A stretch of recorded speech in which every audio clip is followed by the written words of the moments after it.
illallah, Allahu akbar, subhanallah walhamdulillah, wa la ilaha illallah, Allahu akbar.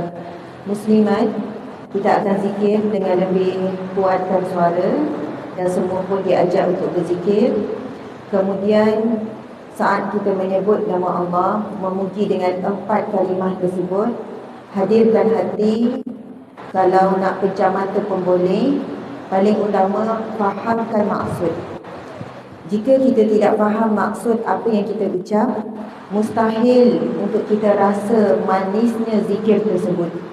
Mustahil untuk kita rasa betapa indahnya kalimah yang sedang kita tuturkan pada lidah. Subhanallah, maksud dia apa? Maha suci Allah. Kita menyucikan Allah daripada segala yang mensyirikkan. Kita menyucikan Allah daripada segala kekurangan. Kita menyucikan Allah daripada mempertuhankan dunia ini, mempertuhankan makhluk, diri kita sendiri. Kadang-kadang kita syirikan Allah dengan diri kita. Itu dalamnya maksudnya. Bila kita sebut Alhamdulillah, segala puji bagi Allah. Kadang-kadang kita diuji dengan pujian manusia terhadap kita. Kadang-kadang kita diuji dengan memuji makhluk, manusia, melebihi daripada memuji Allah. Bila kita sebut segala puji bagi Allah, Alhamdulillah, kita bersyukur kepada Allah. Bila ucap Alhamdulillah, kita bayangkan hari ini masih hidup. Alhamdulillah kita Islam. Alhamdulillah kita ada iman. Alhamdulillah kita masih lagi dipilih dan dipandang oleh Allah untuk berada di rumah Allah. Kemudian kita sebut La ilaha illallah. Tiada Tuhan, tiada sembahan, tiada tempat bergantung, tiada tempat mengadu melainkan Allah. Allahu Akbar, Allah yang maha besar sebesar-besarnya. Kita sedang berada di rumah Allah. Kita sedang berada di tempat yang paling mulia di atas muka bumi. Tapi ada di kalangan kita daripada awal sampai saat ini tidak dapat merasakan Allah. Tidak rasa bahawa kita ni adalah tetamu Allah. Bagaimana hati kita sekarang beradab dengan Allah? Nabi SAW bersabda, sesungguhnya mereka yang datang ke rumahku, masjid, ini rumah Allah. Kita sebut Duyufur Rahman tu, biasanya kita bayangkan tetamu tanah suci. Kita sekarang adalah Duyufur Rahman, tetamu Allah. Sebab itu Nabi sebut, siapa yang datang ke rumah Allah menjadi tetamu Allah di masjid, Allah lah yang berhak melayaninya. Sekarang Allah sedang melayani kita. Walaupun nampak saya menyampaikan, nampak MC yang mengalukan, nampak masjid ni membuka kipas-kipas yang sedang memberikan kita rasa sejuk, dingin, selesa dan sebagainya. Hakikatnya Allah yang sedang melayani kita. Manusia perantaraan, saya perantaraan, MC perantaraan, AJK Masjid perantaraan. Allah sedang menyambut kedatangan kita. Allah menerima kedatangan kita. Allah beri kita kuat, sehat, boleh berjalan atau elok aktiviti. Kita dah tahu program ni lama, Allah tak halang kita. Bermaksud Allah memang pilih kita. Sebelum kita mula, saya belum bagi salam, saya belum tanya khabar, saya belum buat salutasi. Tapi saya nak ajak muslimat sekalian, sebelum kita buka telinga untuk mendengar, kita buka dulu pintu hati kita. Pintu hati kita hanya boleh dibuka dengan zikir. Tapi zikir ini, kalau siapa hanya pada lidah, dia tak pergi pada hati, pintu hati pun tidak terbuka. Jadi insya-Allah kita akan sama-sama zikir memuji Allah dengan 4 kalimah tadi tu. Dan kita tahu itu adalah tanaman syurga. Itu berdasarkan hadis Nabi SAW. Nabi cerita apa? Ketika peristiwa Isra' Mi'raj, di langit yang ke-6 bertemu dengan Nabi Ibrahim AS. Lalu Nabi Ibrahim pun menyampaikan, Wahai Muhammad, sampaikan salamku buat umatmu dan katakanlah bahawasanya syurga itu tanahnya subur dan tanamannya adalah kalimah subhanallah walhamdulillah wala ilaha illallah wallahu akbar. Yang kita zikir tadi itu tanpa rasa lagi, sebab saya ajak zikir, masing-masing zikir, tapi itu dah cukup baik dah. Lidah kita telah menuturkan nama-nama Allah. Tetapi sekarang kita nak berzikir sekali lagi dengan cuba bayangkan maksud setiap kalimah tadi itu dan membayangkan kita sedang bercucuk tanam di syurga. Mudah-mudahan asbab zikir kita yang ikhlas, yang khusyuk, lalu tumbuhlah tanaman syurga. Lalu kita akan bertemu dengan tanaman kita itu kelak. Sebab tanaman dah ada, tuannya akan berpindah daripada alam dunia, alam barzakh, alam mahsyar. Akhirnya insya-Allah kita akan berakhir di taman syurga yang sebenar di akhirat kelak.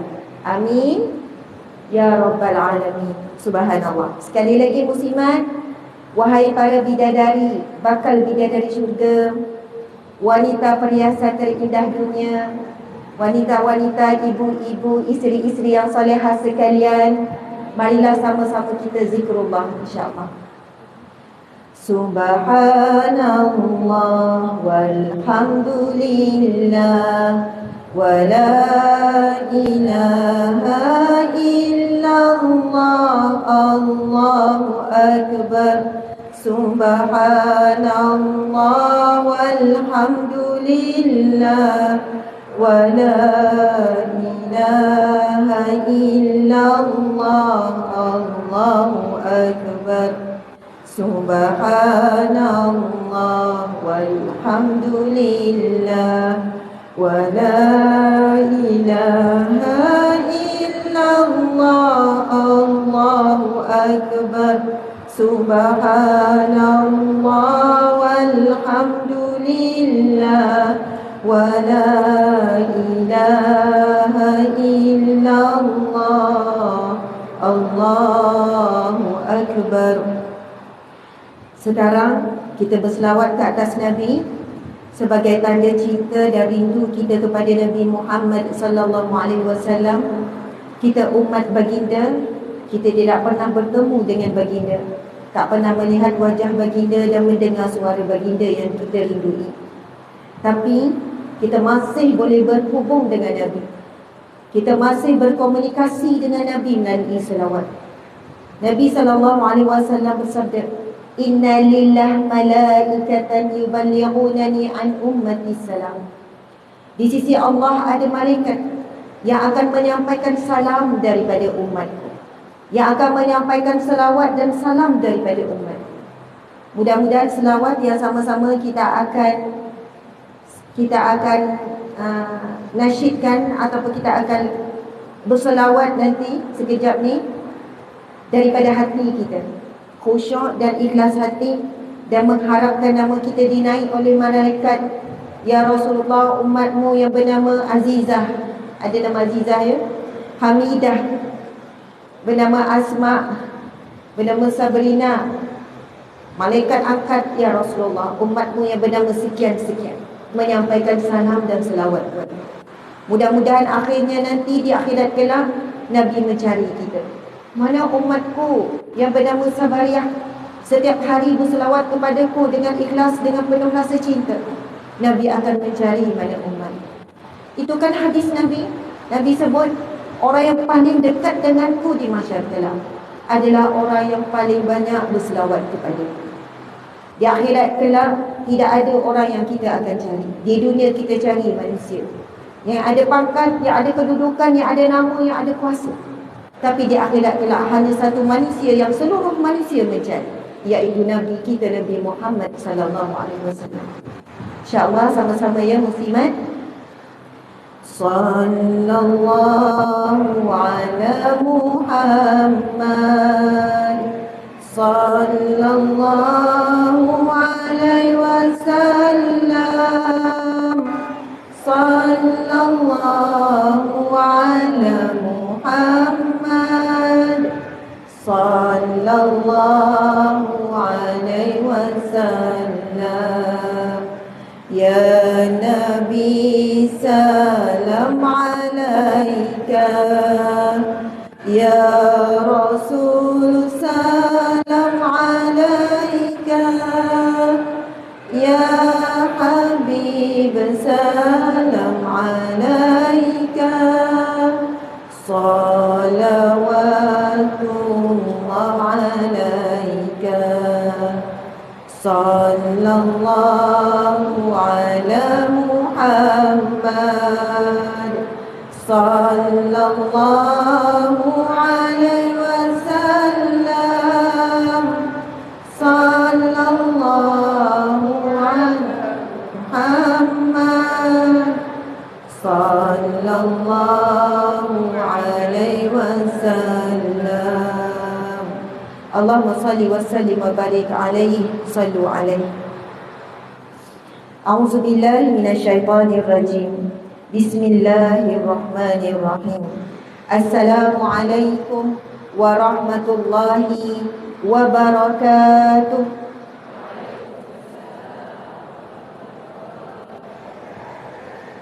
Apa khabar semua?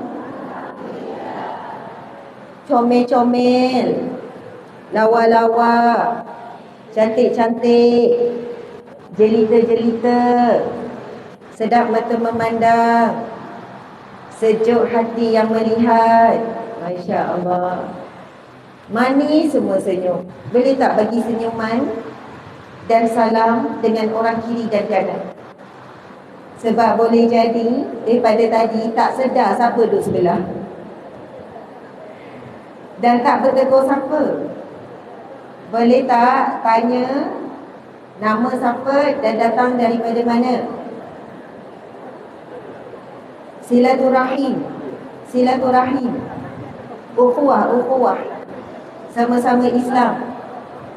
Tanya nama dan daripada mana datang. Yang belakang buat juga. Salam, senyum. Bagus. Ada yang peluk, ada siap peluk. Masya Allah, bagus sangat. Masya Allah. Muslimat sekalian, di antara yang disebut dalam hadis Nabi, ciri-ciri ahli syurga, ifsyus salam, mereka yang menyebarkan salam. Itu ciri ahli syurga. Kalau kita jumpa ada orang suka bagi salam, bila jumpa je Assalamualaikum, semua orang dia bagi salam. Assalamualaikum, Assalamualaikum, Assalamualaikum.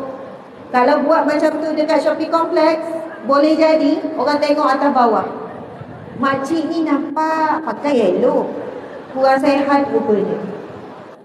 Sebab itu Nabi kata, akhir zaman antara yang pertama ataupun yang terawal akan diangkat iaitu salam. Umatku hanya beri salam kepada yang dikenali saja. Bahkan hari ini yang dikenali, yang duduk kiri kanan pun kita tak bagi salam. Dan Nabi sebut apa? Bila kamu bersalam, selama mana kamu berjabat, dosa kamu digugurkan. Sebab itu saya minta bagi salam, saya minta bersalam tadi tu. Ia bukan satu perbuatan ataupun amalan yang rendah, tapi sangat besar sehingga digugurkan dosa. Sekarang saya minta lagi sekali, salam betul-betul. Bila salam, mata tengok mata, senyum, tanya nama, daripada mana. Kalau salam betul, hujung jumpa hujung, bukan jari dengan jari, hujung dengan hujung, hujung ni dengan hujung. Pegang betul-betul. Faham ya? Biar kemas. Masya Allah. Alhamdulillah.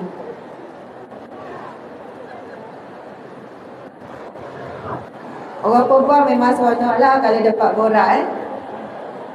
Alhamdulillah. Baik, saya nak bagi salam lagi sekali dan jawab dengan lebih semangat. Boleh ke?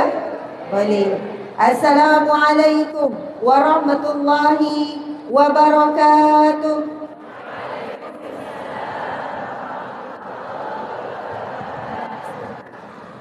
Alhamdulillahi Rabbil Alamin. Segala puji bagi Allah, Tuhan yang mentadbir sekalian alam, mentadbir sekalian makhluk, mentadbir kehidupan kita daripada perut ibu sampai saat ini. Dan Allah tidak pernah silap dalam mengaturkan hidup kita. Dengan siapa kita kahwin, dengan siapa kita bertemu, dengan siapa kita berkawan, dan siapa anak kita, siapa ibu ayah kita, siapa adik-beradik kita, yang kurang, yang lebih, yang kita suka, yang kita tidak suka, semua itu ada sebab-sebabnya. Semua itu ada cerita, ada hikmah di sebalik. Lalu saat kita memuji Alhamdulillahirabbil alamin, segala puji bagi Allah yang mentadbir sekalian alam. Para ulama menyebutkan dalam kitab Ibnu Katsir ada sebut, segala puji bagi Allah Tuhan yang mentadbir sekalian alam. Allah memiliki melebihi 70,000 alam. Yang kita hidup sekarang alam bumi je.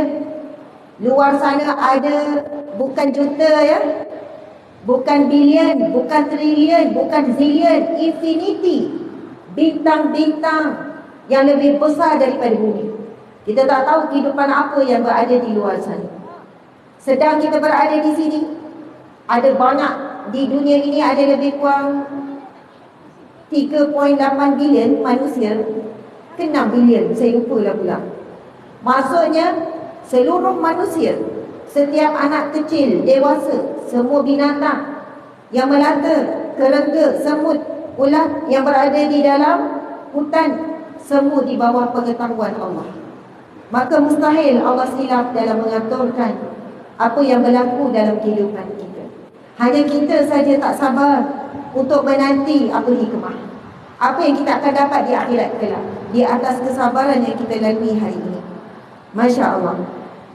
Wassalatu wassalam, salawat dan salam buat junjungan agung Nabi Muhammad sallallahu alaihi wasallam. Kerana pengorbanan baginda, air mata, air keringat, air darah, dan pengorbanan ahli keluarga baginda, para sahabat, isteri-isteri para sahabat, para syuhada, para pejuang agama Allah, Islam sampai kepada kita. Inilah nikmat yang paling besar. Tidak ada nikmat yang lebih besar. Kita lahir Islam dan kita masih Islam. Kita ada iman dalam hati, kita kenal Allah. Itulah nikmat yang sebesar-besar. Sebab itu kalaulah ada di kalangan kita sekarang sedang diuji dengan suami, diuji dengan anak, diuji dengan jiran, dengan kawan, apa-apa bentuk ujian-ujian sakit, kanser, kecil manis, darah tinggi, jantung, apa sahaja bentuk ujian. Bila kita nak nilaikan dengan nikmat iman, nikmat Islam yang menjadi tiket untuk masuk syurga, maka ujian itu tidak ada nilai. Memang berat ujian, bukan nak meremehkan ujian, tapi besarnya nikmat Islam. Muslimat sekalian, daripada berbilion manusia, umat Islam lebih kurang dalam berapa dalam 1 bilion. Tiba-tiba saya tak ingat faktanya. Contoh ya, daripada 3 bilion manusia, ada lebih kurang 1 bilion lebih umat Islam. Daripada jumlah tersebut, tak ramai yang menyembah Allah 5 kali sehari, tak ramai yang salat, tak ramai yang tutup aurat, tak ramai yang berpuasa. Maksudnya tidak beramal dengan Islam. Kita terpilih muslimat untuk masih istiqamah dengan syariat Islam, dengan istiqamah untuk solat. Persen umat Islam di Malaysia yang solat pun semakin lama semakin menurun, semakin menurun. Walaupun kita rasa solat kita sah ke tidak, sempurna atau tidak, khusyuk atau tidak, tapi jika kita masih solat 5 waktu setiap hari, itu adalah di antara tanda-tanda betapa besarnya rahmat Allah terhadap kita. Walaupun kereta kita tak besar, rumah tak besar, kita je yang besar. Dapur tak besar-besar. Kita tengok dapur rumah orang sedap, besar, cantik, renovate. Kita dapur sama yang macam tu lah. Tetapi apabila Allah beri kita nikmat solat lagi 5 waktu kali sehari, itulah sebesar-besar rahmat yang Allah berikan tanda kepada kita. Masya Allah. Saya nak ucap terima kasih kepada Masjid Sultan Ahmad, Masjid Negeri Kuantan Pahang. Saya datang sini 2 minggu lepas lebih kurang. Datang untuk interview temuduga tauliah. Subhanallah. Antara tauliah temuduga yang paling susah di sini. Sebab itu saya cakap dekat suami, saya nak pergi masjid yang sama saya tauliah hari itu. Trauma saya kata. Sebenarnya bukan trauma betul, tapi soalan memang mencabar, paling mencabar tauliah faham. Saya tak boleh cerita lah soalan kan. Lepas tu Tapi daripada situ, saya belajar banyak perkara dan saya tahu saya kena perbaiki dan menambah ilmu daripada pelbagai sudut lagi. Masya Allah. Tak tahu lagi keputusan. Saya harap saya cakap ni kan lulus lah ya. Masya Allah. Jadi ini kali kedua, ini Masjid Negeri kan? Masya Allah, masjid sangat indah. Cuba kita tengok tingginya kubah. Macam mana dia buat Masya Allah. Kipas besar ke kecil? Siapa ada kipas macam ni kat rumah? Tak ada? Siap pula ya. Kipas ni ratus ribu tau. Kapet cantik tak? Cantik. Bersih tak? Bersih. Nampak ke sawang? Macam mana dia boleh bersih sampai atas tu Oh, night scarf holding. Apa yang saya minta kita tengok tu, semua ini perlukan kos ke tidak? Perlu. Semua ini perlu kos. Semua ini perlu duit. Semua ini perlu belanja. Rasa sejuk, ada aircon. Pergi ke kena bayar tu elektrik? Bayar. Subhanallah. Sebab itu jangan kita berlalu daripada rumah Allah ini melainkan kita tinggalkan bukti cinta. Nabi sebut sadaqatun burhanun, sadaqatun junnah. Sedekah adalah bukti.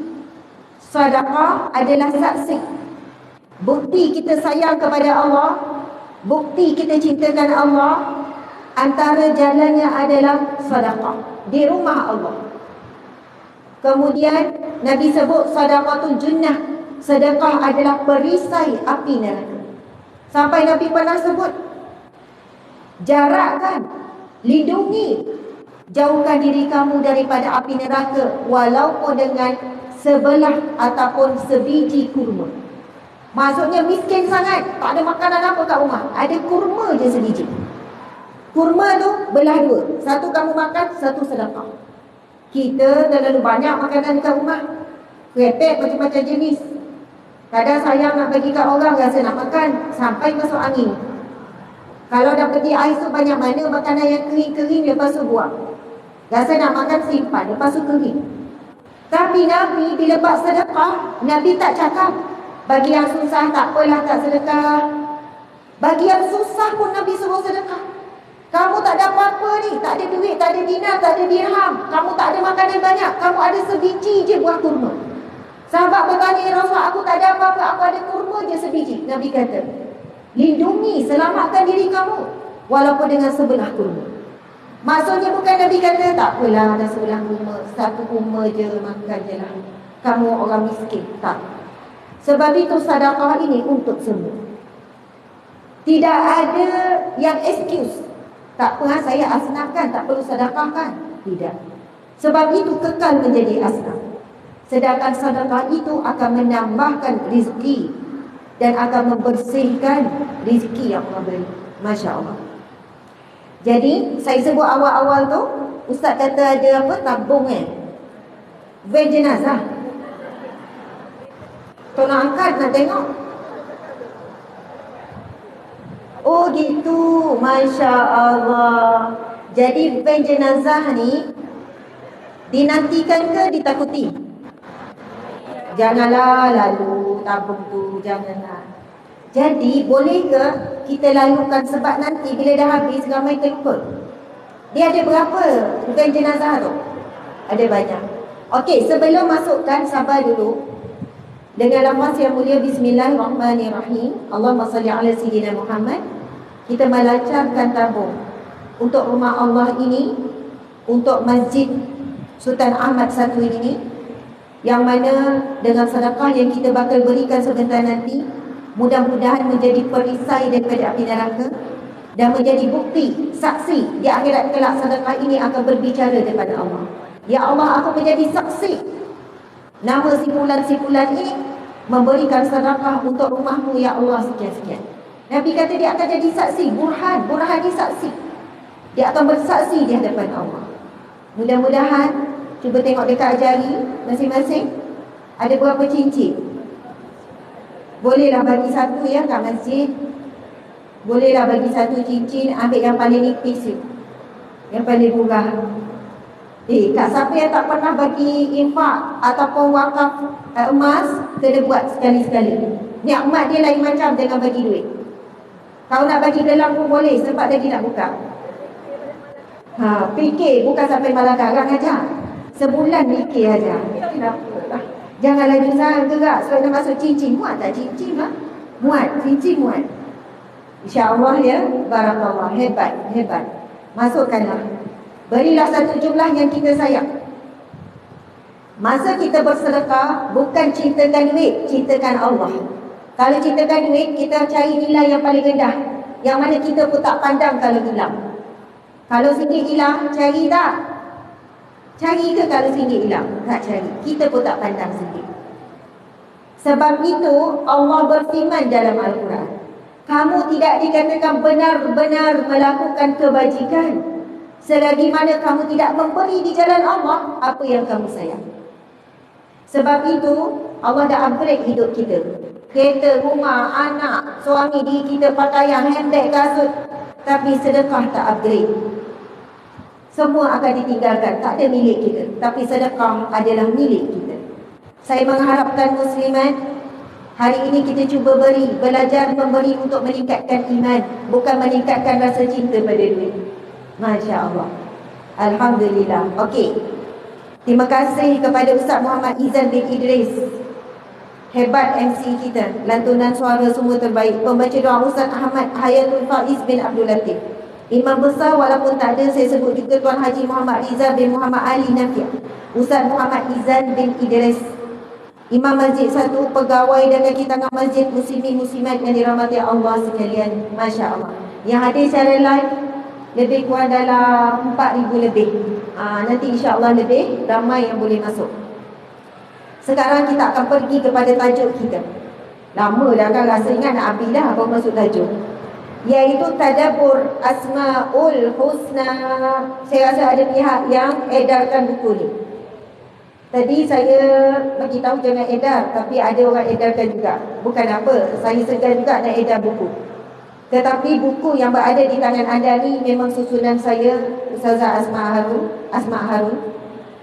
Dibuat lebih daripada 2 tahun nak menghasilkan walaupun mukhtasar ringkasan Asmaul Husna. Muslimin muslimat dimati Allah sekalian. Jika anda ingin memiliki, anda boleh conteng terus, boleh lipat sebab ada ruang untuk tulis nota. Jika anda ingin pulangkan kembali kepada kaunter, pulangkan dengan dalam keadaan tanpa cacat, tanpa lipat dan tanpa conteng. Setiap pembelian adalah satu infak dan wakaf kepada pembangunan di perkampungan hijrah yang kita usahakan, madrasah dan sebagainya, rumah anak yatim. Sebab itu kita buat melalui cara begini. Jadi anda boleh belek, kalau ada plastik tutup, boleh buka plastik. Ini adalah karya terbaru, tahun ini baru siap. Masya Allah. Okey, muslimat sekalian, sekarang kita belek.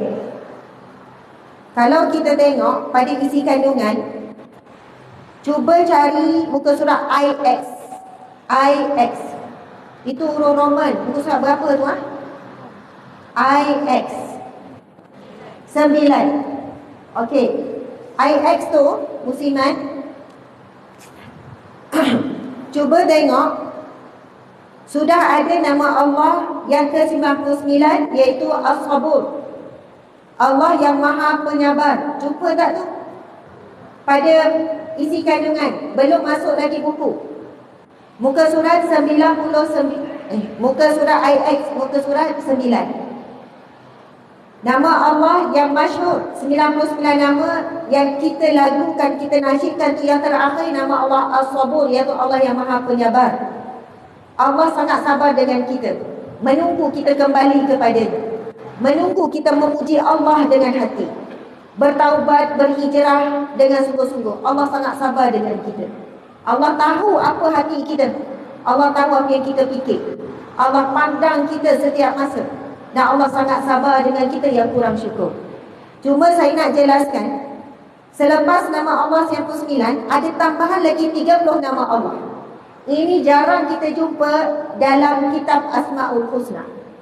Contohnya nama Allah Al-Jamil, Allah yang Maha Indah. Tak ada dalam 99. Allah Ar-Razik, yang maha, yang kita jumpa Asma Husna Ar-Razak, tapi ada beza. Al-Qarib, Allah yang maha dekat. Ar-Rab, Al-Mubin dan lain-lain. Kenapa ada lebih 30 nama? Bahkan ada ulama mengatakan lebih banyak lagi daripada ini.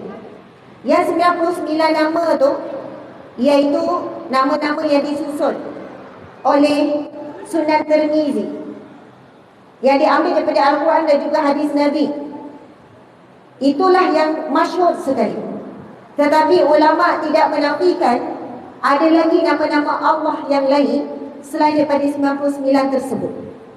Sebab kalau kita perhatikan dalam 99 nama yang selalu kita baca tu, ada maksud yang hampir sama. Jadi saya jelaskan supaya tak pelik. Ustazah ni jangan sesat ke ni, kan 99 tiba ada 30 lagi. Kena faham kenapa. Sebab itu kitab muktabar tentang Asma Husna mereka tidak hadkan kepada 99 sahaja. Sebagai permulaan, kita nak tadabbur kitab ini, buku ini, kita sama-sama melafazkan zikir Asmaul Husna. Boleh ya? Okey. Bismillahirrahmanirrahim. Nas'aluka ya man huwallahu alladhi la ilaha illa huwar rahmanur rahim. Al-Malikul Qudusus Salamul Mu'minul Muhaiminul Azizul Jabbar Al-Mutakabbirul Khaliqul Bari'ul Musawwirul Ghaffar Al-Qahharul Wahhabur Razzaqul Fattahul Alim Al-Qabidul Basitul Khafidul Rafi'ul Mu'izzul Muzilul Sami' Al-Basirul Hakamul Adl Al-Latiful Khabir Al-Halimul Azim Al-Ghafurul Syakur Al-Aliyul Kabirul Hafizul Mubin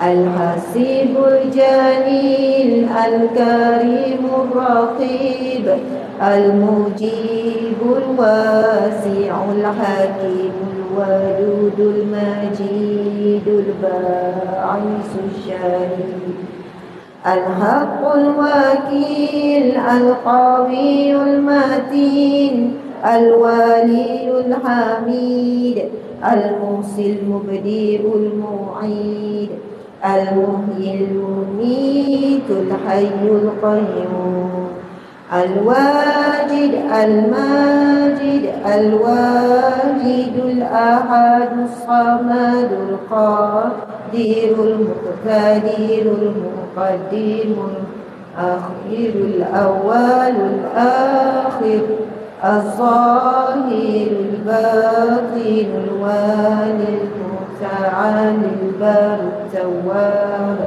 المنتقم العفو رؤوف المالك ذو الجلال والإكرام المقصد الجامع الغني المانع الضار النافع النور الهادي البديع الباقي الوارث الرشيد الصبور الذي ليس كمثله شيء وهو السميع البصير اللهم صل أفضل صلاة على أسعد المخلوقات كسيدنا محمد وعلى آله وصحبه وسلم عدد معلوماتك ومداد كلماتك كلما ذكرك الذاكرون وغفل عن ذكري الغافلون. Allahu Akbar. Tak cukup nafas dia semua. Sebenarnya kalau kita orang muda baca tu, dia laju sikit lah tempo tu. Tapi bila saya tengok ramai kurang muda ni kan, tiba daripada awal tu dah start macam sayu, slow, nafas lah pula tak cukup kan. Jadi asalkan baca semua tu alhamdulillah. Okey, sekarang buka muka surat. Seterusnya pada pendahuluan. XIV. Surat berapa tu XIV? XIV 16. Oh, terror ya. Saya memang orang Roma ni tak tahu langsung. XIV. Okey. 14. 14 pula. Ha? XIV 14. Jadi senang. Kalau siapa yang tak kerti cari 14 huruf Roman, cari XIV. Jumpa tak? Jumpa. Sebab ini penting, mukadimah, dan inilah awalan berkaitan dengan bagaimana kita nak beramal dengan nama-nama Allah setiap hari. Matlamat utama hidup manusia. Jumpa tak semua? Matlamat utama bagi insan yang bergelar Muslim adalah menggapai keredaan Allah Subhanahu Wa Taala dan berjaya di dunia dan akhirat. Beriman dan melakukan amal yang baik adalah kunci kecemerlangan pribadi Muslim. Namun hal ini tidak dapat direalisasikan tanpa ilmu, kerana ilmu adalah syarat pertama sebelum suatu amalan itu dilakukan. Ini adalah asas kepada setiap amalan seperti mana disarankan oleh Islam dalam ayat Al-Quran surah Muhammad ayat 19. A'udzu billahi minasyaitonir rajim. Baca sama-sama ya. Bismillahirrahmanirrahim. Fa'lam annahu la ilaha illallah. Maksudnya oleh itu, maka tetapkanlah pengetahuanmu dan keyakinanmu wahai Muhammad, bahawa sesungguhnya tiada Tuhan yang berhak disembah melainkan Allah. Kalimah la ilaha illallah menjadi tunjang kita wahai muslimat. Pasak la ilaha illallah. Masa anak kecil dulu, ibu-ibu dodoikan anak dengan apa? La ilaha illallah, la ilaha illallah. Siapa tidur dulu? Mak tidur dulu. Saya kalau masa kecil, saya anak kedua. Adik-adik 10 orang, ada 8 adik. Letih lah mak asyik beranak. Kita anak kedua, rapat-rapat. Masya Allah. Jadi, bila mak dah mengandung dapat adik kecil, adik yang sebelumnya tu masih bawah ada setahun, ada yang baru setahun lebih. Jadi kakak lah yang kena uruskan. Bila ayuh buai tu, mak-mak sabar tunggu anak tidur. Walaupun dia tidur dulu. Tapi kakak tak sabar sangat. Mula-mula lembut lagi. La ilaha illallah. Celak lagi mata. La ilaha illallah. La ilaha illallah. Tidurlah. La ilaha illallah. Dah geram. Sebab mata masih lagi tak tidur kan budak ni. Sebab kita nak pergi main ni. Kan? Nak turun di padang ni. Mata tengah celak lagi. Tapi itu yang disebut di dalam hadis Nabi. Ajarkan kepada anakmu kalimah yang pertama, iaitu la ilaha illallah. Kerana itulah kalimah yang terakhir yang kita nantikan, yang kita harapkan. Nabi sebut, man qala la ilaha illallah pada akhir hidupnya. Man qala la ilaha illallah. Allahu Akbar. Tiba-tiba saya tak ingat matan hadis. Nabi sebut, barang siapa yang dapat ucap kalimah la ilaha illallah pada akhir hidupnya, dakhalal jannah, dia pasti akan masuk syurga. Sebab itu pasak la ilaha illallah ini, kita tak akan rasa kuat dan kukuh, melainkan kita kenal Allah. Antara kaedah yang kita ahli sunnah wal jamaah adalah mengenali Allah melalui asma'ullah, iaitu nama-nama Allah. Sebab itu ilmu Asma'ul Husna wajib dipelajari. Fardu ain, bukan fardu kifayah. Tapi kita jarang buat pengajian ilmu fardu ain yang berkaitan dengan Asma'ul Husna. Sekurang-kurangnya hari ini kita dah bermula. Kita dah ada kitabnya, kita dah ada bukunya. Boleh jadi di setiap rumah kita belum ada lagi buku Asmaul Husna, mengenalkan nama Allah dengan maksud dan penjelasan. Subhanallah. Ilmu yang paling utama adalah mengenal nama-nama Allah yang baik, Asmaul Husna. Kerana Al-Quran sangat mementingkan aspek ini. Surah Al-Baqarah ayat 209, sama-sama baca. Bismillahirrahmanirrahim. Fa'lamu annallaha azizun hakim. Maka ketahuilah kamu semua bahawasanya Allah Maha Kuasa lagi Maha Bijaksana. Kalau kita sedar, ayat Al-Quran adalah untaian, rantaian, sambungan-sambungan antara nama-nama Allah. Kalau kita tengok dan kita hitung, dalam Al-Fatihah ada berapa nama Allah? Cuba kita kira nama Allah dalam Bismillah. Bismillah dengan nama Allah pertama, Bismillah. Allah itu sendiri nama Allah. Bismillah. Ar-Rahman Ar-Rahim. Bismillahirrahmanirrahim. Ada berapa nama Allah? Ada 3 dah nama Allah. Alhamdulillahi Rabbil Alamin. Ada berapa nama Allah? Ada 3 juga. Alhamdu, nama Allah Ya Hamid, yang Maha terpuji. Alhamdulillah, nama Allah kedua, Allah. Rabb, Ya Rabb. Rabb itu pun nama Allah. Dah ada 6 dah nama Allah, baru 2 ayat. Alhamdulillahi Rabbil Alamin. Ar-Rahmanir Rahim, nama Allah lagi. 6, 7, 8. Baru 3 ayat dah 8 nama Allah. Ar-Rahmanir Rahim. Maliki Yaumiddin. Malik, Allah yang Malik. Sampai hujung kita akan jumpa banyak nama Allah. Selepas kita solat, kita ada baca zikir kan? Astaghfirullahalazim. Ada 3 nama Allah. Astaghfir, Allah ya Ghaffar. Astaghfirullah, Allah nama yang kedua. Al-Azim. Azim, nama Allah lagi yang azim.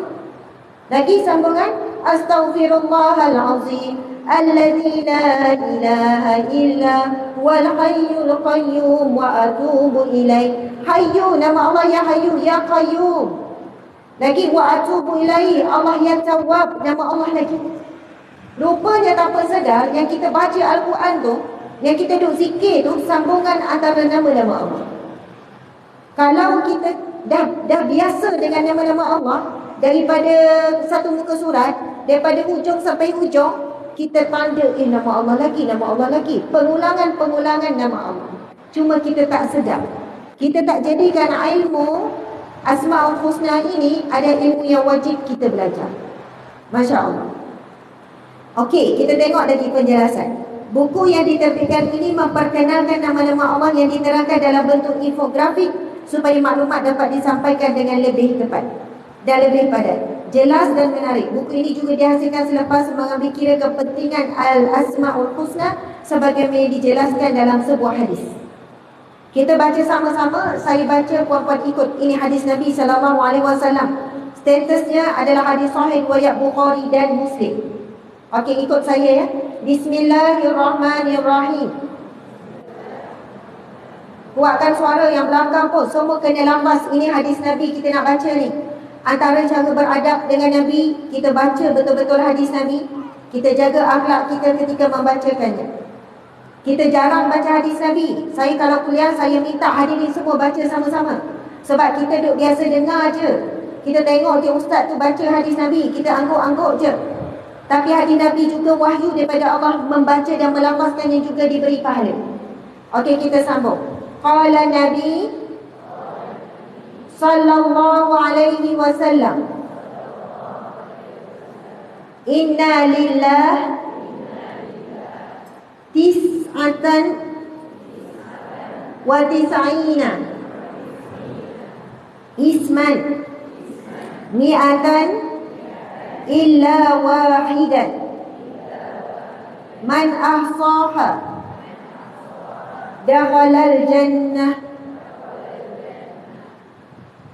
Sadaqa Rasulullah sallallahu alaihi wasallam, yang bermaksud sesungguhnya Allah memiliki 99 nama iaitu 100 kurang 1, 99 lah. Sesiapa yang menghitungnya, dia pasti akan masuk syurga. Dakhala tu fi'il madhi, soalannya confirm, pasti, dijamin. Soalannya dah ada testimoni, dia akan masuk syurga. Tetapi kalimah ahsaha itulah yang menjadi tumpuan ataupun perbahasan ulama. Apa maksud ahsaha? Barang siapa yang baca je ke jamin syurga, yang hafal ke jamin syurga. Tapi ulama menyebutkan orang yang beriman, yakin dan beramal dengan nama Allah tersebut. Sebab itu kita tak boleh hanya melagukan nasaluka ya. Kita tak cukup sekadar hafal, tetapi kita kena faham dan kita kena beramal dengan nama Allah tersebut. Saya pernah jumpa seorang guru ulama besar, dipaham ni. Saya tak ingat dah kampung mana, masa tu saya ada buat ceramah. Lepas tu Abang Wali kata, ustazah, saya nak bawa ustazah jumpa orang alim ni, umur 80 lebih ke 90 lebih. Lepas tu ada yang kata, ustazah, dia mengatakan ini di antara wali Allah. Muslimat, wali Allah ni kalau kita baca dalam penjelasan Jabatan Mufti Wilayah Persekutuan, dia bukan semestinya ada karamah, dia bukan semestinya ada keistimewaan. Apa maksud wali Allah? Mereka yang dekat dengan Allah, mereka yang menjaga agama Allah, mereka yang melaksanakan perintah Allah bersungguh-sungguh, meninggalkan larangan Allah bersungguh-sungguh. Dia punya amalan, dia punya zikir dan sebagainya. Subhanallah, Allahu Akbar. Masa tu saya tengok tahun bila, mungkin 3 tahun lepas, macam tak tahu 4 tahun lepas. Bila saya bertemu, saya tanya soalan, berapa soalan, walaupun dia tak tengok kita, dia dah tua, dia tak kenal pun saya, memang tak ada Facebook apa, tak ada kan. Lepas tu saya tanya soalan, saya kata, apa ni Tok Guru, saya tengok dah saya panggil nama, saya tak ingat dah siapa, kampung mana, saya tak ingat. Lepas tu, contohlah saya panggil Tok Guru, Tok Guru, nak baca doa apa untuk melembutkan hati anak-anak. Dan juga zaman sekarang ada banyak masalah berkaitan dengan suami isteri. Nak baca doa apa? Lalu dia berikan 2 zikir yang daripada Asmaul Husna. Daripada Asmaul Husna. Subhanallah. Yang pertama, banyakkan zikir Ya Halim.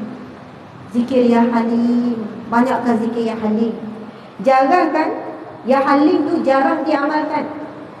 Bila saya tanya kenapa Ya Halim, maksud Ya Halim ni santun, dia kata.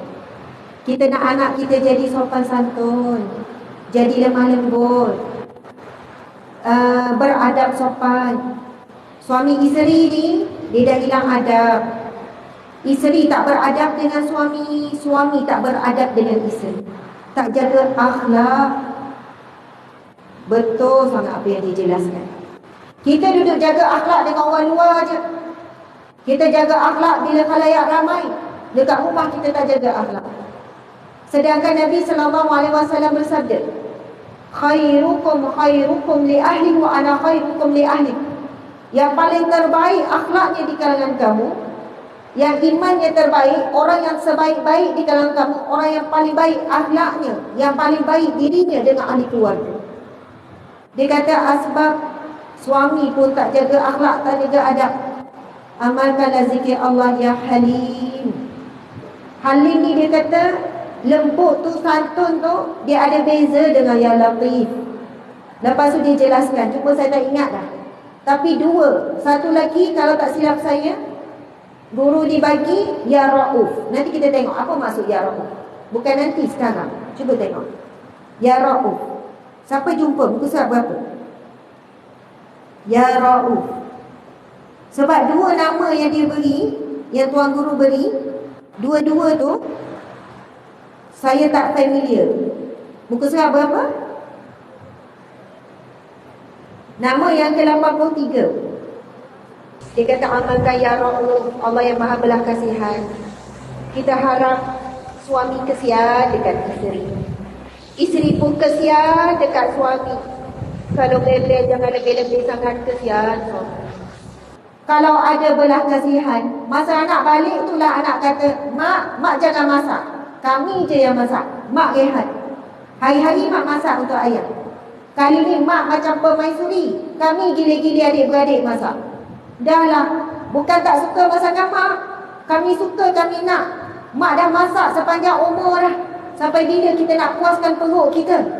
Kita pula lah yang tiba giliran puaskan perut mak ayah. Allahu Akbar. Tapi mak ni sebab nak manjakan anak tu, pergi jugalah sakit urat, sakit kaki, sakit lutut. Tak ada belas kasihan. Dua nama ni, Ya Allah, Ya Halim, Ya Allah, Ya Ra'uf. Jadikanlah Ya Allah, Engkau lah Tuhan yang maha santun. Ya Allah, Engkau lah Tuhan yang maha belas kasihan. Tanamkanlah dalam hati suamiku rasa belas kasihan padaku, Ya Allah. Dah 5 tahun dah, Ya Allah, nak gelang tak dapat-dapat, Ya Allah. Berilah, Ya Allah, rasa kesian dalam hati suamiku. Itu contohlah ya. Sedih dah ni. Tak kesian-kesian kita tak ada gelang ni. Itu selit. Tapi dua zikir tu, saya dah masuk kepada bab kaifiat sebenarnya. Sebab ramai orang tak tahu dan tak gerti macam mana nak beramal dengan nama Allah Asmaul Husna. Balik ni, cuba tengok satu-satu nama dengan maksud. Contohnya balik nanti, kita ada ujian. Kita pun rujuk buku, mana nama Allah yang berkait dengan ujian kita. Contoh sakit lutut. Nak baca nama Allah yang mana ni sakit lutut ni? Nak ambil nama Allah yang mana? Ya Salam, Ya Salam, Ya Allah, Ya Salam. Pegang kepala lutut tu. Ya Salam, Allah yang maha memberi kesejahteraan, memberi afiat, memberi kesihatan, keamanan yang mukmin. Tengah geram dekat suami ni, hujan turun, tak angkat. Kita tanya kenapa awak tak angkat? Awak tak pesan? Takkan nak kena pesan. Tahu hujan turun tu nak angkat. Saya pergi dengar ceramah Ustaz Asma' ni. Balik tu gaduh. Patut meningkat keimanan kan? Tapi Allah uji kita. Nak zikir apa? Ya Allah, Ya Sabur, Ya Sabur, Ya Allah Maha Penyabar. Beri aku sabar dengan suami aku ni, Ya Allah. Kuat-kuat depan muka suami tu kan. Lepas tu nama Allah yang mukmin, Ya Allah yang Maha Tenang. Berikan hatiku ketenangan, Ya Allah. Sabar je lah dengan lelaki. Rupanya itulah ladang pahala kan. Suami pun banyak sabar dengan isteri. Saya cakap sungguh, kita banyak sabar dengan anak, sabar dengan diri sendiri, sabar dengan keliling. Bila sebut nama Allah Ya Sabur, Ya Allah Ya Sabur, Ya Sabur, Ya Allah Ya Sabur, Ya Maha Penyabar. Berikanlah aku sifat sabar, Ya Allah. Sabarkanlah hatiku, Ya Allah. Masa tengah nahan gigih, tahan sabar tu, tahan nak marah, sebut Ya Sabur, Ya Sabur, Ya Sabur. Kalau pegang pokok, nak tercabut pokok tu.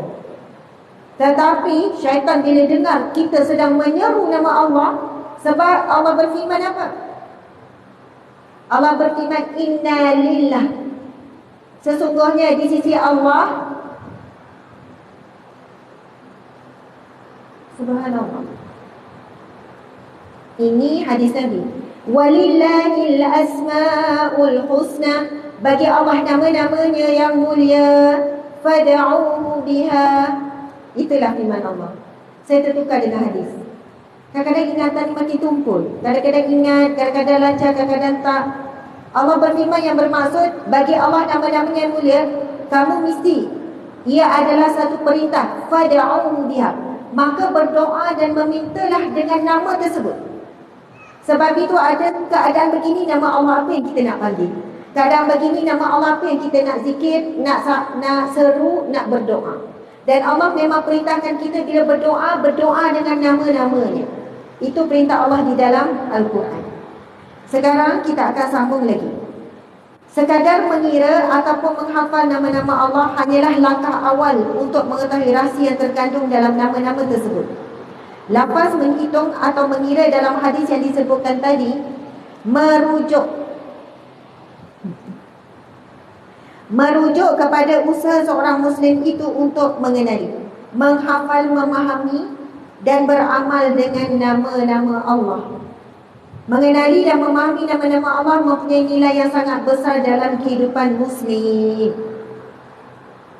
Okey, sekarang kita pergi kepada muka surat sebelahnya, hubungan Asmaul Husna dengan ibadah. Muka surat selepasnya iaitu XVIII. Lagi susah. Mengetahui nama-nama Allah yang baik dapat meningkatkan kualiti ibadah. Dalam bahasa yang lebih jelas, ia dapat membantu seseorang itu untuk memperhambakan diri kepada Allah dan berdoa kepadanya dengan cara yang benar dan tepat, serta meningkatkan kualiti ibadah hati, lisan dan anggota badan. Apabila kita telah mengetahui dengan sepenuh ikhlas bahawa Allah Maha mendengar. Apa nama Allah Maha mendengar? Allah Ya Sami'. Sahabat-sahabat, bila kita faham maksud Allah Ya Sami', bila kita sebut kalimah Sami Allahu liman hamidah, Rabbana walakal hamd. Bila kita bangun daripada rukuk kan, tapi ramai di kalangan kita tak tahu maksud Sami Allahu liman hamidah, Rabbana walakal hamd. Dah solat 50 tahun, 60 tahun, 70 tahun, tak tahu lagi maksud dia. Tapi hari ini wajib tahu dan wajib ingat. Siapa yang tak ingat tak boleh balik. Kita akan jaga kat pintu-pintu keluar. Kita akan tanya apa maksud Sami Allah liman hamidah, Rabbana walakal hamd. Boleh tak ni? Ya, pintu belakang pun kita akan jaga. Kita ada banyak AJK ni. Kita akan tutup semua pintu, tinggal satu je. Gurau ya. Macam mana nak paksa diri ni? Tak mampu nak ingat apa maksud tahiyat. Ustazah panjang sangat, bagi yang pendek. Sami Allah liman hamidah je kita bagi.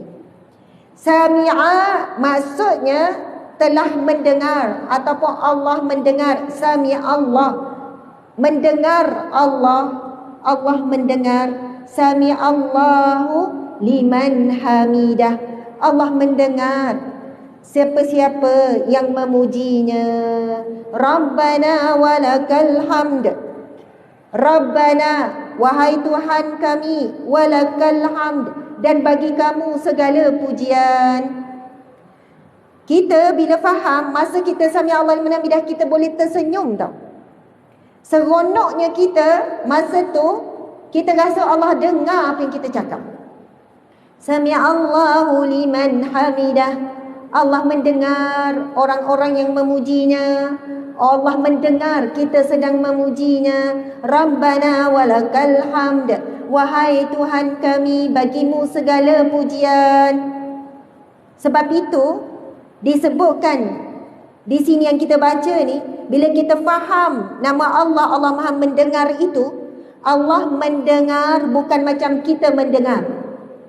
Kita kadang borak dengan suami, ya, dia dengar betul tak? Kita cerita panjang lebar, nak tahu dia dengar ke tidak, kita hujung tanya, macam mana, apa pendapat awak? Dia pun terlopong. Pendapat apa? Awak tak dengar ke cerita saya pasal mak tadi tu? Dengar. Habis tu, kita nak buat macam mana ni? Tak tahu saya. Awak dengar tak? Boleh jadi gaduh, betul tak? Kadang kita pun buat-buat dengar. Anak bercerita, cucu bercerita. Sebab mata duk tengok telefon. Duk tengok dalam grup WhatsApp. Ada yang jual kuih talam. Kan, nak beli berapa talam ni? Ui, ada 5 jenis lah. Cucu pun datang, tunjuk lukisan. Kita pun buat-buat tengok. Ui lawa. Lepas tu tengok, sambung balik. Ada jual handbag lah pula, 3 warna. Tak tahu nak pilih ni. Ada merah, ada biru, ada hijau, ada oranye. Warna mana nak pilih handbag? Contoh je. Pasal handbag boleh fikir sampai dalam solat. Sebab apa? Kita kadang-kadang bukan dengar betul-betul. Allah mendengar sampai bisikan hati kita. Apa yang terlintas, semua Allah Maha mendengar. Dan bila Allah mendengar lintasan hati kita, Allah bukan setakat mendengar, Allah melaksanakan apa yang kita harap dalam hati tu. Sebab itu ada orang tak mampu nak cakap, air mata mengalir, tapi hati bercakap. Allah dengar tak? Allah dengar. Tahu-tahu Allah kabulkan. Manusia boleh mendengar, tapi belum tentu boleh selesai masalah. Manusia boleh mendengar, tapi belum tentu boleh menolong. Tapi bila kita belajar nama Allah Ya Sami, Allah yang Maha mendengar, Allah bukan sekadar mendengar, tetapi Allah menunaikan apa yang kita sebut, apa yang kita cakap. Sami'allahu liman hamidah. Tersenyum kita, Allah mendengar kita sedang memujinya. Rabbana walakal hamd. Wahai Tuhan kami, bagimu segala pujian. Masya Allah. Kita start dengan solat dengan kalimah apa? Allahu Akbar. Allah Maha Besar. Allah yang kabir, yang mutakabbir, nama Allah. Allah itu sendiri nama Allah. Sebab itu disebutkan siapa yang belajar nama Allah Asmaul Husna menambahkan kualiti ibadah. Ibadah paling utama solat. Lepas tu kita baca doa iftitah kan? Allahu Akbar kabira. Allah Maha Besar sebesar-besarnya. Walhamdulillahi katsira. Segala puji bagi Allah sebanyak-banyaknya. Subhanallah. Siapa baca doa iftitah, Nabi kata terbuka pintu langit baginya. Pintu langit terbuka. Pernah dengar hadis Nabi tentang doa iftitah? Nabi SAW ketika itu jadi imam, belakang ada makmum. Ada makmum bila nak mula solat, lepas takbiratul ihram baca doa iftitah. Allahu Akbar kabira walhamdulillahi katsira wa subhanallahi bukratan wa asila. Setakat itu je dia baca. Tapi kalau baca itu ada matan hadis yang lain. Maksudnya kalau kita tak dapat penuh baca doa iftitah, kita dapat setakat itu pun dah kira sempurna. Sebab doa iftitah tu panjang, nak baca sampai habis kadang rasa lagi panjang daripada Al-Fatihah. Betul atau tidak? Bila lagi panjang daripada Al-Fatihah itu yang kalau nak cepat, kalau malas, kalau sakit pinggang, sakit lutut, kita tak baca doa iftitah. Jadi kalau kita dapat baca sampai walhamdulillahi katsira wa subhanallahi bukratan wa asila, itu pun dah cukup. Tak baca sampai habis. Tapi kalau dapat baca sampai habis, lebih afdal. Lalu lepas solat, Nabi pun bertanya, siapa tadi yang membaca Allahu Akbar kabira walhamdulillahi katsira wa subhanallahi bukratan wa asila? Nabi tanya. Lepas tu dia berkata, aku ya Rasulullah. Rasulullah pun berkata, sesungguhnya ketika kamu membacanya, pintu langit terbuka untuk kamu. Untuk dia je terbuka. Dan sahabat Nabi dan sahabat-sahabat yang lain berkata, sejak itu kami tidak meninggalkan lagi doa iftitah. Sebab itu maksud doa iftitah asal pada Fatahah buka, iftitah pembukaan. Kan maksud solat itu sendiri as-salah ad-doa. Daripada start kita takbiratul ihram sampai kita bagi salam, semuanya adalah doa, doa, doa. Tapi orang yang buka dengan doa iftitah, pintu langit terbuka soalannya sepanjang dia solat, apa jua doa, zikir semua diangkat ke langit. Terus dikabulkan oleh Allah, cuma tunggu masa saja bila Allah nak tunjuk. Doanya dikabulkan oleh Allah. Kalau boleh kita jangan tinggalkan doa iftitah. Antara doa jangan tinggal, saya tahu ramai yang dah lengoh ni. Muka dah kerut-kerut dah. Ada yang semut, ada yang kerengga dah. Masa dah habis. Lagi 10 minit. Lagi 10 minit. Belum masuk lagi ni. Sekarang boleh ke kalau berhenti pukul 11? Boleh kan? Lagi 20 minit. Jam tu betul tak? Ha? Tu, jam tu betul kan? Kalau kita habis pukul 11, boleh ke? Boleh ke EJK? Ustaz, boleh ke? Subhanallah. Boleh? Mana EJK? Boleh ya? Boleh. Okey, pukul 11 ya. Katanya 5 minit lagi. Tak ada wakil. Tak ada lagi, senang. Pukul 12 lah. Subhanallah, pukul 11. InsyaAllah lagi 20 minit. Selepas ambil wuduk, jangan tinggalkan doa selepas ambil wuduk. Sama ada kita ingatkan suami, suami ingatkan kita. Kita ingatkan anak-anak. Lepas subuh tadi pun saya terlupa ambil wuduk. Dah dekat, dah lepas sebelum subuh kan. Kita kan ada buat solat. Lepas solat baru teringat. Lepas solat sunat, lepas subuh baru teringat. Barulah cakap dekat suami, bang, lupa nak baca doa lepas wuduk tadi. Dia pun lupa. Sama-sama lupa. Boleh ke baca masa tu? Boleh. Baca je terus masa kita teringat. Lepas tu saya pun, lain kali awak ingatkanlah, saya pun lupa. Walaupun amalan itu mudah, tetapi sebab dia punya ganjaran terlalu hebat, sebab itu kita susah nak istiqamah. Melainkan sebuah keluarga memang bersungguh-sungguh untuk beramal dengan doa lepas wuduk ni. Nabi bersabda, barang siapa selepas wuduk lalu membaca asyhadu an la ilaha illallah wa asyhadu anna Muhammadan abduhu wa rasuluh, Kalau dapat baca sekadar itu pun dah lengkap sempurna. Sebab itu dalam satu hadis Nabi sekadar itu saja. Tapi kalau kita tambah, Allahumma ja'alni minat tawwabin wa ja'alni minal mutatahhirin wa ja'alni min ibadika salihin, lebih baik, lebih afdal. Itu pun ada dalam hadis yang lain. Tapi kalau kita susah nak ingat, dapat setakat tu pun dah kira sempurna dah doa selepas wuduk. Nabi kata siapa yang baca doa ini selepas wuduk, dibuka 8 pintu syurga baginya. Memang pintu syurga ada 8 pun. Maksudnya semua pintu syurga terbuka baginya. Tapi ramai dengan kita tak mampu. Bahkan saya pun kadang-kadang tak boleh nak istiqamah 5 kali sehari nak solat tu. Saya akan ambil wuduk, baca doa lepas wuduk. Lepas ni jangan tinggal. Sebab dalam doa itu ada syahadah. Asyhadu an la ilaha illallah wa asyhadu anna Muhammadan abduhu wa rasul. Allahumma ja'alni minat tawwabin. Ya Allah, golongkanlah aku di kalangan orang yang bertaubat. Wa ja'alni minal mutatahhirin. Golongkanlah aku di kalangan orang yang menyucikan diri. Wa ja'alni min ibadika salihin. Dan golongkanlah aku di kalangan orang-orang soleh.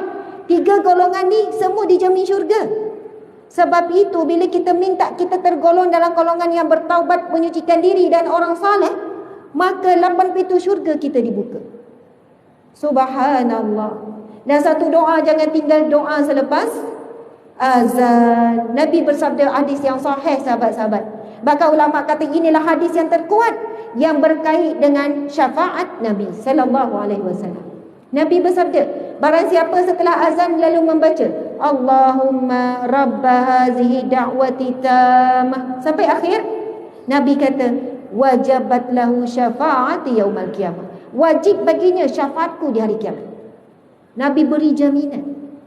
Sebab itu ulama kata ini hadis yang paling kuat berkaitan dengan syafaat Nabi sallallahu alaihi wasallam. Muslimat, muslimin, ibu ayah, suami isteri, nenek atau kalau kita boleh jaga yang berkaitan dengan solat, start daripada azan, wuduk, kemudian masuk solat, baca doa iftitah, jaga yang ni, seluruh hidup kita akan terjaga. Perhati betul-betul, minta anak cucu lepas daripada ambil wuduk, jangan lupa baca doa wuduk. Anak kita duduk doa, minta jadi orang soleh, anak kita soleh betul. Jadi orang di kalangan orang yang menyucikan diri, dia buat dosa, dia cepat taubat. Dia buat dosa, dia cepat rasa bersalah. Lalu dia pun akan istighfar. Sebab minta apa? Allahumma ja'alni minal mutatahhirin. Golongkanlah aku di kalangan orang yang selalu membersihkan diri. Sebab ramai orang tangguh taubat, tangguh hijrah, selesa buat maksiat, tengok benda yang tak senonoh dalam bilik, mak ayah tidur, dia main telefon, tengok benda yang kotor. Tapi bila kita tekankan, bila kita tengok dia nak sembahyang, dah baca belum doa lepas wuduk? Jangan percaya kalau anak cakap, dah, Umi nak dengar, sampai telinga kita dengar. Faham tak maksud? Sampai anak kita faham maksud. Dia baca doa tu dengan baca ni. Kita tak mampu nak jaga anak kita sebagaimana Allah ya Hafiz menjaga. Kita tak mampu nak didik anak kecuali jika Allah mendidik anak kita. Allah yang pegang hati. Sebab itu Allah berfirman, innaka la tahdi man ahbabta walakin Allah yahdi man yasha. Kamu tidak boleh memberi hidayah, petunjuk kepada orang yang kamu sayang. Hidayah itu adalah milik Allah. Allah beri kepada siapa yang mahu. Allahu Akbar. Okey, kita sambung sikit lagi ni. Maka muka surat XWIII. Maka kita akan memelihara lidah dan anggota kita serta lintasan hati kita daripada perkara-perkara yang tidak diredai oleh Allah Subhanahu wa taala. Kita akan menggunakan lidah dan tubuh badan kita dengan cara yang disukai olehnya dan juga akan berasa malu untuk melakukan kemungkaran. Selain itu, nama Allah tidak dapat dipisahkan dari aspek doa. Ini kerana doa adalah otak kepada ibadah, seperti mana dinyatakan dalam beberapa hadis Nabi sallallahu alaihi wasallam. Nabi bersabda, ad-du'a'u mukhul ibadah. Doa adalah otak kepada ibadah. Kita ni otak kita kat mana? Kat kepala. Ada tak orang yang tertinggal otak dia kat rumah? Ustazah, saya tak boleh fikir, otak tertinggal kat rumah. Manusia kalau tak ada otak, mati. Kalau badan semua sehat tapi otak je mati, dikira kematian otak dikira kematian seluruh tubuh badan, tapi sebab mesin je, lalu jantung dia masih bergerak. Kalau cabut je, dia terus mati. Itu kes-kes dipanggil kematian otak. Jadi bila Nabi sebut ad-du'a mukhul ibadah, doa adalah otak kepada ibadah ataupun kepala kepada ibadah, siapa yang tidak berdoa dan tidak berdoa dengan cara yang benar, tidak meminta dengan Allah dengan cara yang betul, maksudnya ibadah dia juga tidak betul. Okey. Dan firman Allah surah Al-A'raf ayat 180 yang saya bacakan tadi. Baca sama-sama. Bismillahirrahmanirrahim. Walillahil asmaul husna fad'uhu biha. Dan Allah mempunyai nama-namanya yang baik, yang mulia, maka serulah dan berdoalah kepadanya dengan menyebut nama-nama itu. Adik awak pusing dulu sampai hujung. Jangan laju-laju, perlahan-lahan tunjuk, babai sikit. Ada yang tengok ni, masuk TV belaka. InsyaAllah. Berdoa dengan Asmaul Husna adalah medium terbaik apabila seseorang muslim itu ingin memohon pertolongan, mengharapkan keampunan, menolak bala dan menzahirkan rasa takut kepada Allah. Bertawassul atau menjadikan nama-nama Allah sebagai perantaran untuk memohon sesuatu perkara adalah salah satu cara yang dibenarkan dan disarankan dalam Islam. Dalam Islam terdapat dua jenis doa, iaitu doa ibadah dan doa permohonan.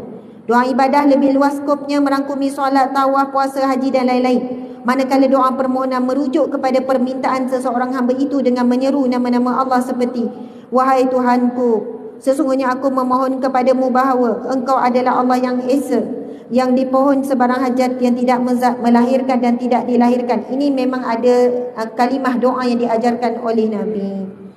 Okey, sahabat-sahabat muslimin muslimat yang dirahmati Allah sekalian, kita nak ambil satu nama Allah.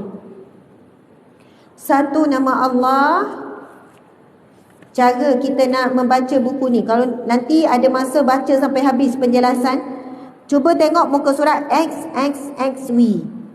Banyak X ni, kan? Ex boyfriend, ex girlfriend, tapi ni ada 3 X. XXXV, iaitu 10 kaedah beramal dengan Asmaul Husna. Di sini, tapi tak sempat sebab masa kita suntuk tinggal 10 minit lagi, diceritakan 10 kaedah bagaimana nak beramal dengan Asmaul Husna, kaifiat. Nanti boleh baca sendiri. Minta maaf tak sempat nak baca yang bab 10 kaedah, 10 cara untuk kita beramal dengan Asmaul Husna. Okey, sekarang kita terus kepada nama Allah yang pertama. Nama Allah yang pertama iaitu Allah itu sendiri.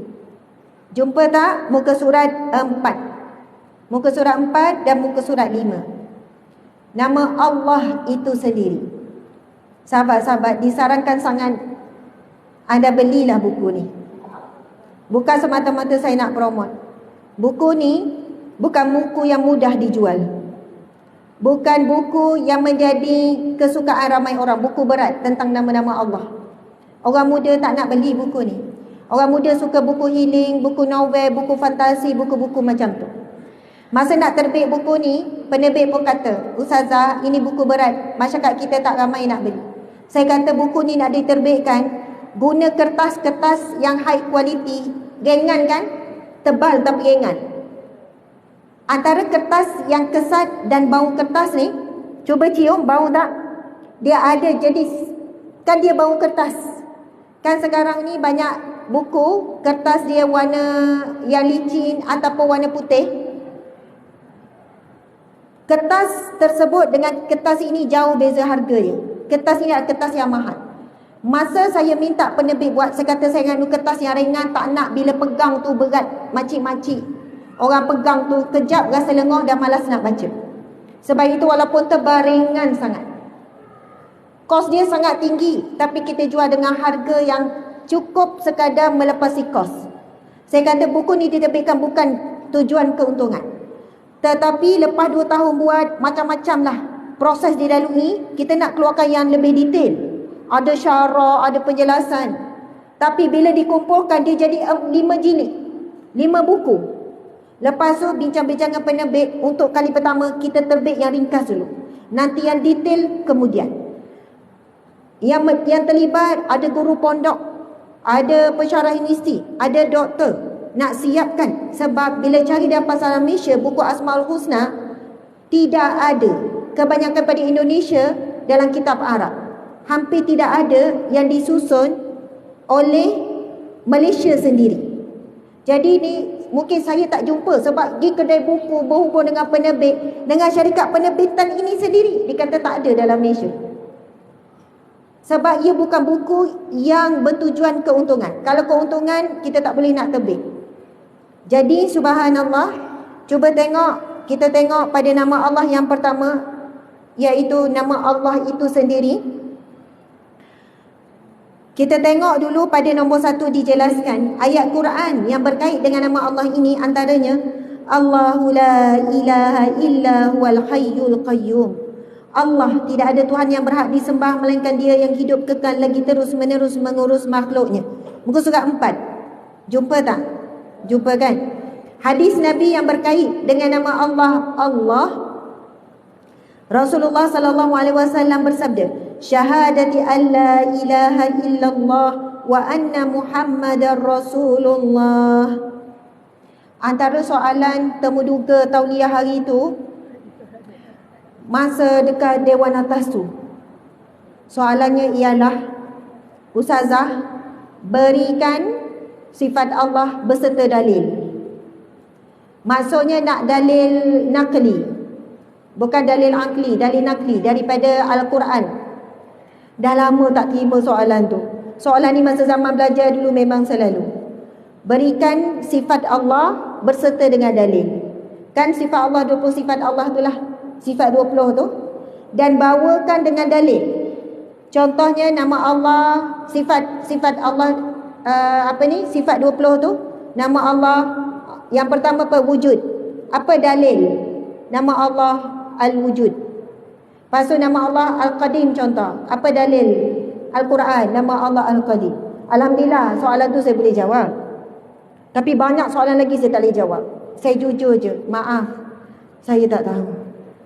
Maaf, saya tak tahu. Tak tahu nak letak muka dah. Masa tu saya kata insya-Allah saya akan tambah lagi ilmu. Ada benda yang kita dah lupa dah. Yang kita duduk ngajar, benda ni kita fokus pada banyak ilmu fardu ain yang wajib ditekankan kepada masyarakat. Apa yang penduduk cakap tu memang betul. Ustazah, sekarang ni ramai orang tak nak fokus mengajar ilmu fardu ain. So ilmu fardu ain ni ilmu yang boring sikit. Ramai orang nak mengajar ilmu-ilmu yang seronok orang dengar. Penceramah ini bukan dia cakap, saya pula cakap ni ya.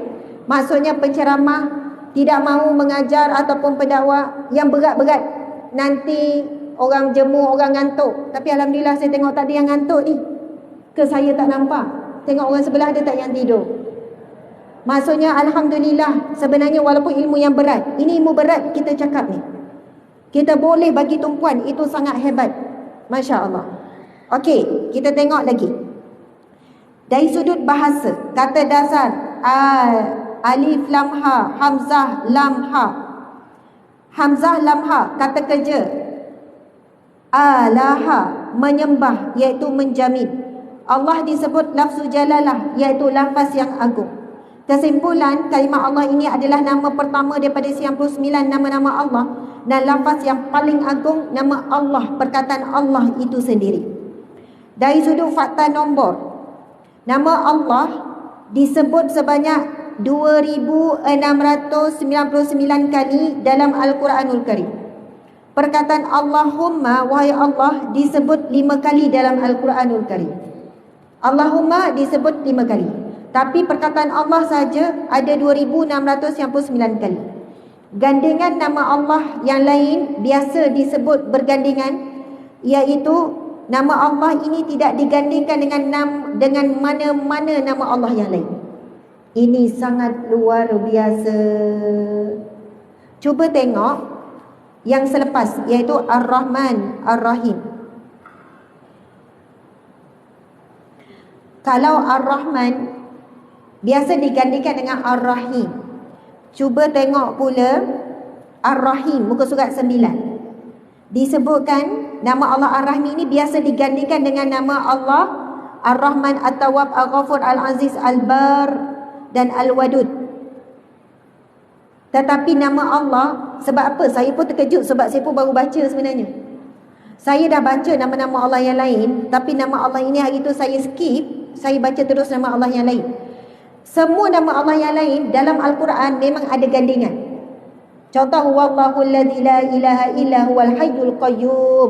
Hayyu qayyum digandingkan, duduk sebelah-sebelah.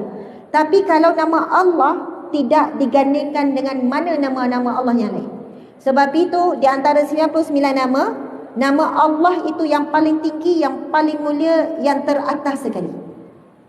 Dan selain daripada selepas nama Allah, nama yang paling tinggi Ar-Rahman Ar-Rahim. Kerana daripada nama Allah Ar-Rahman Ar-Rahim, pengasih penyayang, lalu terbitlah nama-nama yang lain.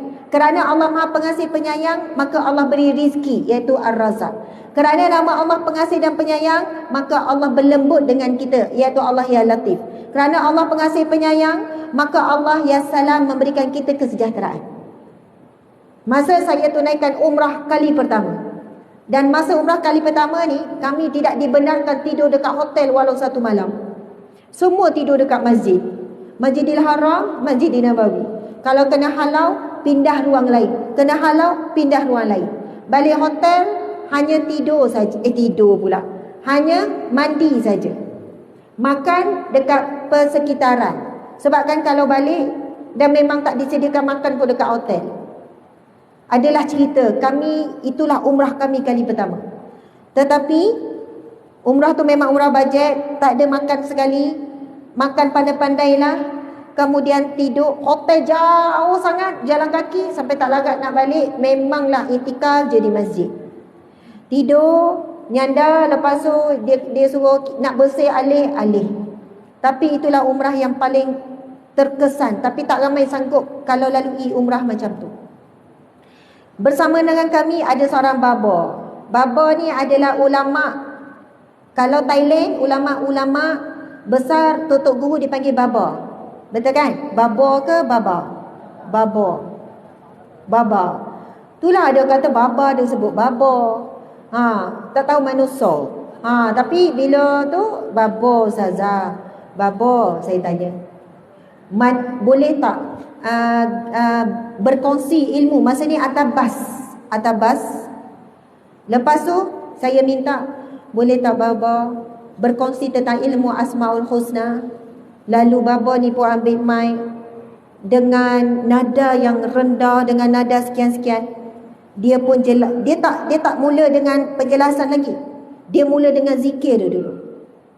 Dia mula dengan sama-sama deh, dia kata, sebab ikan cek Kelantan lah, sebab dia Thailand kan. Sama-sama deh belakang.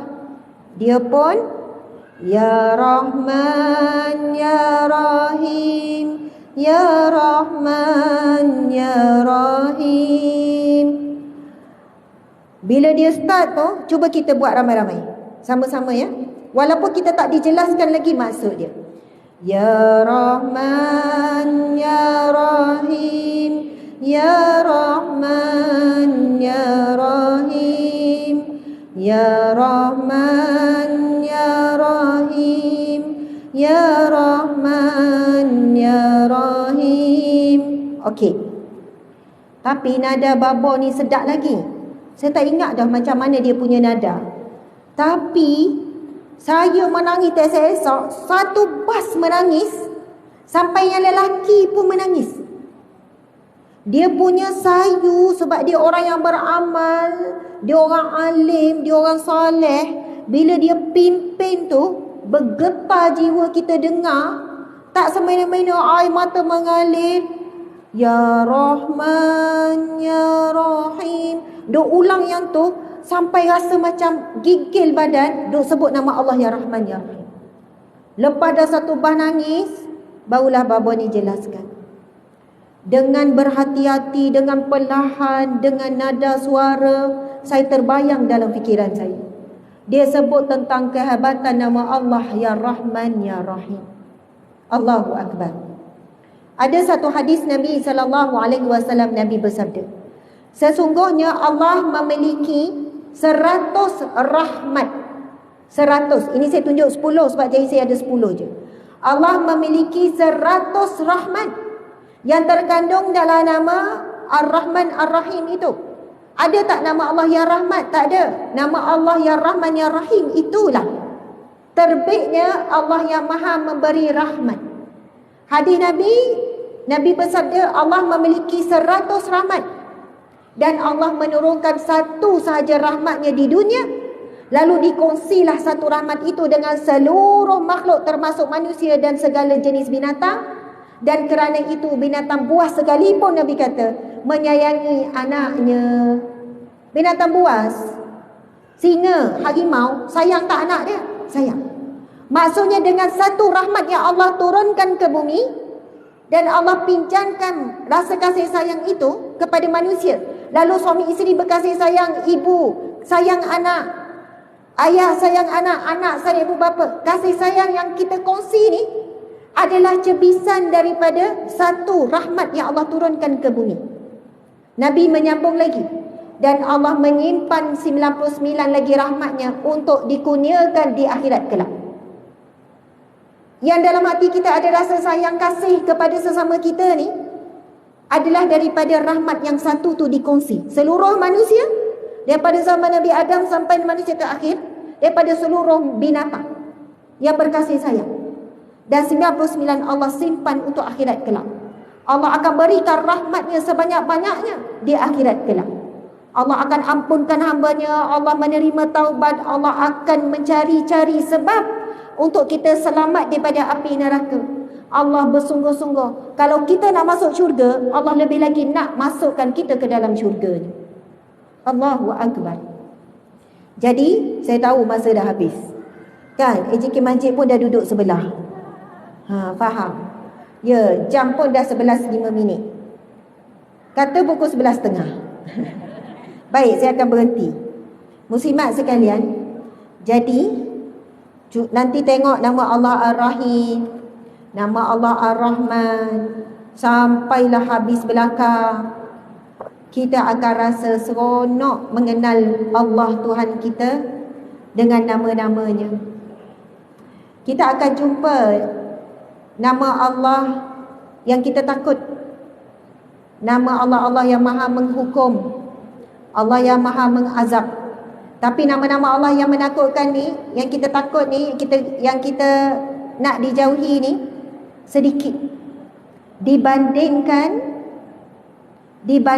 dengan nama-nama Allah yang kita nak berlindung di bawah nama-nama tersebut. Last, memang nak tutup dah ni. Last, awak tolong ya. Hari tu ada hamba Allah orang muda, bukan muda, umur 30 lebih. Dia kata, Ustazah, satu hari saya dengar Ustazah ceramah tentang jodoh. Saya memang berdoa daripada dulu nak dapat jodoh, umur saya dah 30 lebih. Satu hari dengar Ustazah berkongsi nama Allah Ya Jami'. Satu lagi nama Allah, cuba cari maksud Allah yang maha menemukan. Allah yang maha menemukan, menghina, mendengar, melihat, menghakimi. Allah maha adil, maha lembut, maha penyantun. Al-Halim, maha penyantun, mengalahkan, pengampun, maha besar, maha musyrik, maha besar, maha memelihara, maha kuasa, maha mulia, maha mengawasi, maha memperkenankan, maha luas, maha bijaksana, maha pengasih. Ya Wadud, maha cinta, membangkitkan, maha benar, maha menyelesaikan, maha pelindung, maha kuat. Sebelumlah Allah yang maha, Allah ya Majid, Ya Wajid. Cuba tengok maksud Allah Ya Wajid. Allah yang maha memperoleh, Allah Ya Wajid, yang maha mulia. Betul, Allah Ya Wajid.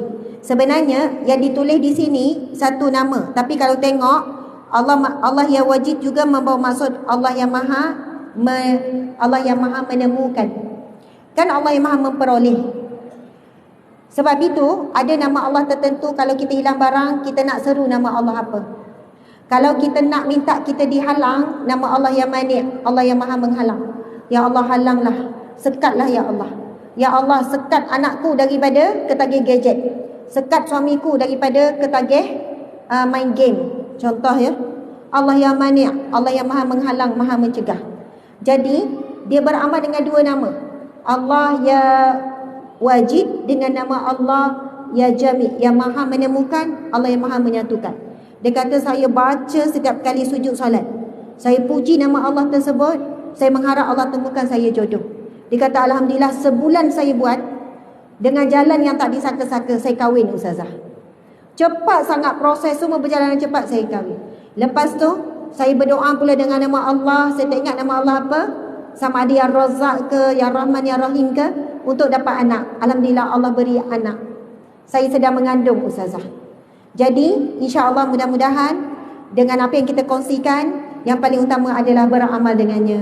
Saya mohon maaf salah dan silap. Sehingga bertemu lagi. Saya sayang semua. Berdirilah pula.